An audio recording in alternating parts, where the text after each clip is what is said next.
पाकिस्तान के इर्द गिर्द के हालात आपको पता है, खतरनाक हालात हैं। पाकिस्तान के अंदर इतनी स्टेबिलिटी बढ़ रही है कि लोग डर रहे हैं और हम भी डर रहे हैं कि कहीं एक तरफ अफगानिस्तान और ये डिस्टेबलाइज हो गया तो क्या होगा। आखिरकार सच को ये पाकिस्तानी कितने दिन छुपाएंगे। अब इनकी बनियान को महसूस हो गया है यहाँ, हाँ बनियान महसूस, तो वो जो बनियान की जो महसूसियत है वो आ गई है। और शहबाज शरीफ ने खड़े होके और फील्ड मार्शल के सामने ये कह दिया, अरे भाई देखो जैसा है कि 10 तारीख को तो हम प्लान कर रहे थे लेकिन हमारी प्लानिंग सारी गड़बड़ हो गई। उन्होंने ब्रह्मोस चला दी। दुश्मन को कभी अंडर एस्टिमेट नहीं करना चाहिए। अंदरूनी तौर पर हमें इत्तेहाद भी चाहिए, हमें फोकस भी चाहिए, मामलात को तय भी करना है। 7 तारीख को जो इंटरेक्शन हुआ उसमें इंडिया ने पाकिस्तान पर मिसाइल मारे। हाँ, इंडिया को वाज़े बर्तरी ये जो थिंक टैंक है वो बता रहा है, ब्रह्मोस चला दी और ब्रह्मोस की वजह से हमारा सारा प्लान पिट गया और ब्रह्मोस से हमारे एयर बेस जो थे वो सारे डिस्ट्रॉय हो गए। लो भाई, ब्रह्मोस आया, हिट करके गया। श्री सर सबसे बड़ी इनकी विडंबना क्या थी, जब इनका जहाज उड़ गया, अब ये बुयाने अल महसूस के लिए भारत पे कब्जा कर रहा था, बाट लगानी थी भारत में, 48 घंटों में भारत को घुटनों पे लाना था। इनको क्या पता लगा, अबे अल्लू के पट्टो, जहाज उड़ तो गया, उतरेगा कहाँ। मैं 5 साल एक्सटेंशन लूं, मैं 10 साल एक्सटेंशन लूं, मैं ता याद रहूं। डिक्टेटर के दिमाग में यही चीज होती है। वो नहीं देखता कि मुस्तकबिल में क्या होगा, वो नहीं देखता कि तारीख मुझे किन अल्फाज में याद रखेगी। तो हम ये बातें बताते हैं कि यार इनके दाएं बाएं भी लोग हैं, कोई इनकी फैमिलीज हैं, इनके बच्चे हैं, वही इनको बताएं भाई आप जिस रास्ते पर चल रहे हैं वो गलत।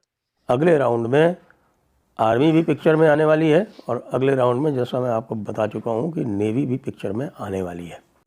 इसीलिए शहबाज शरीफ जी जो है वो खड़े होकर स्वीकारोक्ति कर रहे हैं कि वो ब्रह्मोस से पिट गए। फील्ड मार्शल साहब ने आज भी कोई फुलझड़ी छोड़ी है जी के रियासत मुखालिफ कुव्वतों की बातों पे कान ना धरें। आपको पता है ना कि आर्मी चीफ और 2-4 ऊपर जर्नैल खुद को रियासत कहते हैं। ये अब आप अगर ब्रह्मोस से पिट गए तो फिर इस फील्ड मार्शल को फील्ड मार्शल क्यों बनाया। नमस्कार दोस्तों, जय हिंद। आखिरकार सच पाकिस्तान ने भी गलती से ही सही लेकिन मान लिया है, जिसके बाद पाक फौज की पाकिस्तान में धज्जियां उड़ना शुरू हो गई हैं। दरअसल पहले तो पाकिस्तान के प्रधानमंत्री शहबाज शरीफ अपनी जनता को खुश करने के लिए ये कह रहे थे कि उनकी सेना ने भारत को जवाब दे दिया है, लेकिन अब उन्होंने खुद स्वीकार किया है कि ऑपरेशन सिंदूर से उनका काफी नुकसान हुआ है। शहबाज शरीफ ने एक बार फिर से स्वीकार किया है कि भारत के सुपरसोनिक ब्रह्मोस समेत अन्य मिसाइलों ने रावलपिंडी एयरबेस समेत पाकिस्तान के कई अंदरूनी इलाकों पर हमला किया। इससे पहले कि पाकिस्तान कुछ कर पाता, उससे पहले ही भारतीय सेना ने पाकिस्तान में टारगेट को निशाना बनाया। पाकिस्तान टर्की अजरबैजान सम्मेलन में उन्होंने कहा कि हमने 9-10 मई की रात को भारतीय सेना को जवाब देने के लिए हमला करने का फैसला किया था, लेकिन उससे पहले ही भारत के ब्रह्मोस मिसाइल से पाकिस्तानी सैन्य ठिकानों और एयरबेस पर हमला कर उसे तबाह कर दिया। और इससे आगे वो बोलना भूल गए कि हमारे पास फाइटर जेट उड़ाने के लिए कोई भी एयरबेस नहीं बचा और इसके साथ ही हमारा ऑपरेशन बनियान खत्म हो गया। इससे पहले एक और समारोह में भी उन्होंने ये स्वीकार किया था। आखिरकार सच को ये पाकिस्तानी कितने दिन छुपाएंगे। अब इनकी बनियान को महसूस हो गया है यहाँ, हाँ बनियान महसूस, तो वो जो बनियान की जो महसूसियत है वो आ गई है। और शहबाज शरीफ ने खड़े होके और फील्ड मार्शल के सामने ये कह दिया, अरे भाई देखो जैसा है कि 10 तारीख को तो हम प्लान कर रहे थे लेकिन हमारी प्लानिंग सारी गड़बड़ हो गई। उन्होंने ब्रह्मोस चला दी। ब्रह्मोस चला दी और ब्रह्मोस की वजह से हमारा सारा प्लान पिट गया और ब्रह्मोस से हमारे एयर बेस जो थे वो सारे डिस्ट्रॉय हो गए। लो भाई, और इसी खुशी में उन्होंने फील्ड मार्शल को एक तमगा दे दिया, उसको एक तरक्की दे दी। अब बहुत सारे लोग जो हैं इस समय ट्विटर पे, जो पाकिस्तान के भी हैं, हुसैन हक्कानी जी बोल रहे थे, हाँ देखिए ना हाइफनेशन हो गया। वो क्रिस्टीन फेयर नाम की एक पगलिया है, आपने सुना होगा, अपने आप को पाकिस्तान का एक स्पेशलिस्ट बताती है, पाकिस्तान एक्सपर्ट है वो भी बोल रही है हाँ वो पाकिस्तान को आप डिटर नहीं कर सकते। अरे भाई, बेवकूफ़ों को कौन डिटर कर पाया है, बेवकूफ़ों को कौन रोक पाया है। अगर किसी बेवकूफ़ को सुसाइड करना है तो वो तो अटेम्प्ट करेगा ही करेगा ना, उसको समझा बुझा के थोड़ी आप रोक सकते हैं। इसी तरह से हाइफनेशन करने के लिए ही तो बेचारा पाकिस्तान उत्सुक है। पाकिस्तान को जब से भारत ने आइसोलेट किया और कहा कि भाई हम तुमसे बातचीत नहीं करेंगे, we will not give you the prize, the great prize of talks, जैसा शशि थरूर कह रहे थे, भाई anybody would be mad to give or grant Pakistan the great prize of talks. तो पाकिस्तान से टॉक्स हम कर नहीं रहे, पाकिस्तान से ट्रेड हम कर नहीं रहे, पाकिस्तान का पानी हमने रोक दिया। तो भाई वो कोशिश तो करेगा ना कि यार एक ज़माना था जब लोग भारत और पाकिस्तान को साथ साथ में उल्लेख करते थे, जिक्र करते थे, मेंशन करते थे, आते जाते थे, तो भाई पहले पाकिस्तान आते थे, तब इंडिया आते थे, इंडिया आते थे तो पाकिस्तान होते हुए जाते थे।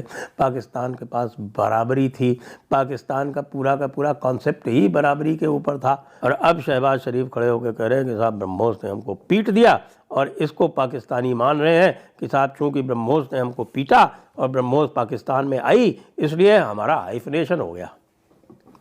अच्छा, ब्रह्मोस और भी पीटेगी, क्योंकि आपको सबको पता है ब्रह्मोस 2.0 प्लांट लग गया लखनऊ में। राजनाथ जी हैं जो उसको इनॉग्रेट भी करे आए। अब ब्रह्मोस 2.0 जो है वो अलग अलग तरह से, एक ब्रह्मोस NG है, नेक्स्ट जनरेशन, जो कि थोड़ी हल्की होगी और लगेगी मिराज के ऊपर लगेगी, और सुखोई के पास तो वो पुराना ही वर्जन है जो हेवी वाला, वो मारुति सुखोई हेवी है। और जो सिंगल इंजन वाले हैं आपके हमारे, उसमें MiG-29 में लगेगी। MiG-29 तो डबल है, ट्विन इंजन है, लेकिन तेजस में भी लगेगी। जैसे NG जो है वो तेजस में भी लगेगी, सिंगल इंजन जो है हमारा। रफाल वालों ने एक और काम किया है, बड़ा काम हुआ है और बहुत बड़ा काम हुआ है, और उसको सुन के बेचारे पाकिस्तानियों की और भी पैंट गीली हो गई होगी। वो ये है कि रफाल ने कहा है कि ठीक है, हम आपको आपके जो इंडिजिनस वेपन है, मतलब ब्रह्मोस है, अस्त्र है, तो ब्रह्मोस और अस्त्र दोनों को रफाल पे इंटीग्रेट कर दिया जाएगा। और अगले राउंड में आर्मी भी पिक्चर में आने वाली है, और अगले राउंड में, जैसा मैं आपको बता चुका हूँ, कि नेवी भी पिक्चर में आने वाली है। इसीलिए शहबाज शरीफ जी जो हैं वो खड़े होकर स्वीकारोक्ति कर रहे हैं कि वो ब्रह्मोस से पिट गए। अब आप अगर ब्रह्मोस से पिट गए तो फिर इस फील्ड मार्शल को फील्ड मार्शल क्यों बनाया? अगले दिन आप जान रहे, जम्मू में ड्रोन अटैक होते रहे, अगले दिन 1-8 दिन तक और अटैक होते रहे। जब भारत ने कहा बस अब और काम खत्म, अब जाके इनको इनकी औकात दिखानी है। अब जब पाकिस्तान का बार बार अटैक फेल हो रहा था, बार बार इनके जो जहाज गिर रहे थे, इनका सब कुछ हो रहा था, तो पाकिस्तान मजबूर हो गया, पाकिस्तान परेशान हो गया, और एक ऑपरेशन बुयान अल महसूस एक लॉन्च किया गया। बुयान अल महसूस क्या है? इस इस्लामिक मीन्स है वॉल ऑफ इस्लाम, और ये वॉल ऑफ अल्लाह, ये रफ कट इसका ट्रांसलेशन है।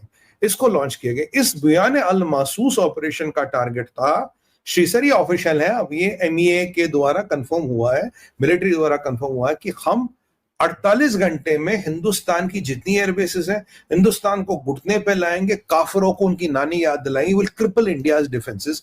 ये ऑपरेशन बुयान अल महसूस था, ये इन्होंने लॉन्च किया। अब जब बुयान अल महसूस, ये जो आधी बात कह रहा हूं मैं, आज उसकी पूरी कर रहा हूं। इन्होंने कहा हम सुबह सुबह इसको लॉन्च करेंगे, will launch it in the morning, launch करेंगे। अब एक वर्जन आया, एक इंटेल इनपुट आया कि भाई जो इनके जेट्स एयर में थे, हमारे थे, कोई कह रहा 125 थे, कोई कह रहा 225 थे। तो ये मतलब highest number of jets which were in the air were in this conflict recently. इतने ज्यादा जेट्स एयर में कभी नहीं गए, ये भी दावे हुए। हुआ क्या है इनको, जो इनकी जो फटके हाथ में आ गई, वो ऐसा था, इन्होंने ऑपरेशन लॉन्च किया, इन्होंने कहा जेट चलाएंगे, इन्होंने रॉकेट चलाए, वो हमने इंटरसेप्ट किए। इनके जब जेट उड़े, भारत इसी चीज का वेट कर रहा, जब जेट उड़े, हवा में गए, भारत का इतने में जो अटैक आया ब्रह्मोस को लेके हुए, और जो हमने इनकी तबाही मचा दी, जो ये खुद कह रहा ब्रह्मोस आया था, ब्रह्मोस ये खुद कह रहा, अब मैं नहीं कह रहा, मैं पहले से कह रहा था ब्रह्मोस से अटैक हुआ, अब ये खुद कह रहा ब्रह्मोस से। ब्रह्मोस ना चाइना का रडार देख पाया, ना चाइना का अवैक देख पाया, पाकिस्तानियों की तो औकात ही नहीं, ना उनके 115 स्पाई सैटेलाइट्स देख पाए, पाकिस्तान ना ही उनकी फ्रीक्वेंसी जैमिंग कर पाई, कुछ नहीं कर पाई। ब्रह्मोस आया, हिट करके गया। श्री सर, सबसे बड़ी इनकी विडंबना क्या थी? जब इनका जहाज उड़ गया, अब ये बुयान अल महसूस के लिए भारत पे कब्जा कर रहा था, बाट लगानी थी भारत में, 48 घंटों में भारत को घुटनों पे लाना था। इनको क्या पता लगा, अबे अल्लू के पट्टो, जहाज उड़ तो गया, उतरेगा कहाँ? पीछे जितनी एयर स्ट्रिप्स थी, जितनी प्रोमिनेंट एयर स्ट्रिप्स थी, देखिए किसी भी एयरबेस में 2 होती है, एक टेक ऑफ, एक लैंडिंग, एक, तो जो भी 2 एयर स्ट्रिप्स थी, जब एक या 2 उड़ा दी गई, इनकी फटके हाथ में आ गई, जहाज उड़ तो गया, पाकिस्तान को उतरेगा कहाँ? अब जहाज को उतरने के लिए पट्टी चाहिए,